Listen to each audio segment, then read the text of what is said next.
So you missed, of course, the sort of the business of the great Stevenson. Yeah, I just saw it on television. And Lyndon saying, you saw all the things like the debate between the president and Lyndon.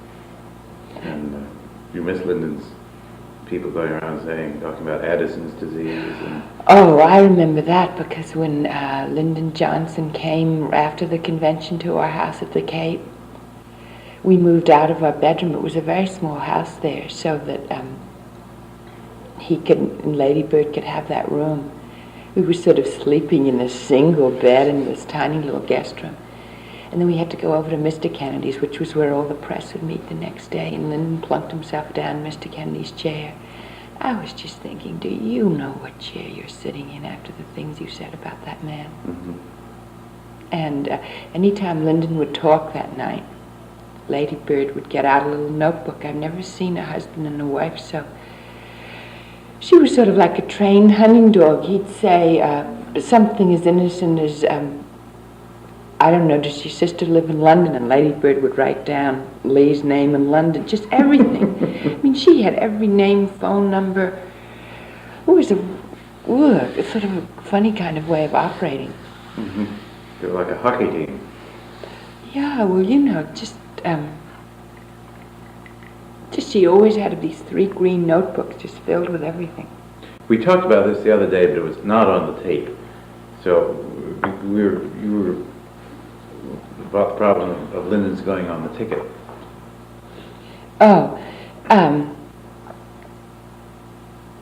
well, I think everyone was disappointed because of all the people they liked Lyndon Johnson the least.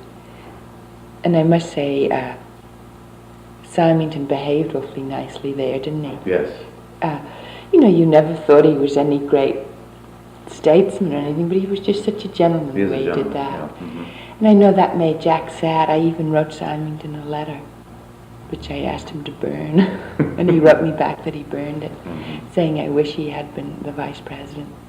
But I know Jack had to do it because have Lyndon as his running mate, to annul him as majority leader, because here this man with this enormous ego would have been just enraged and blocking Jack in every way.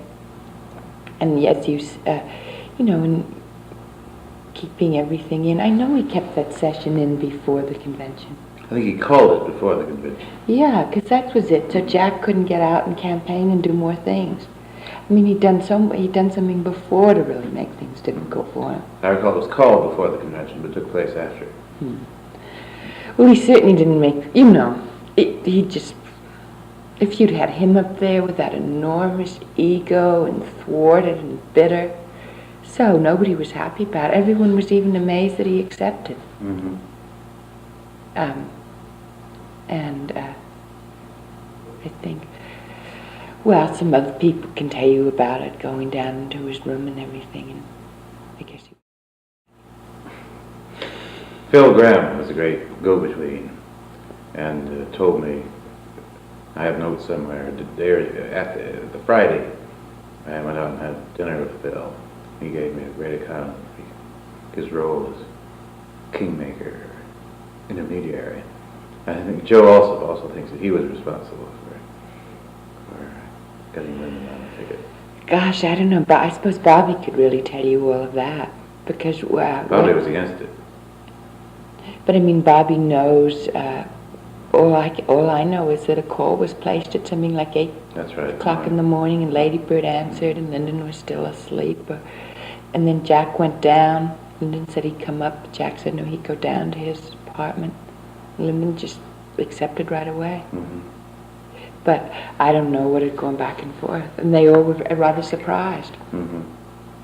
So I don't know if all these people were kingmakers or not.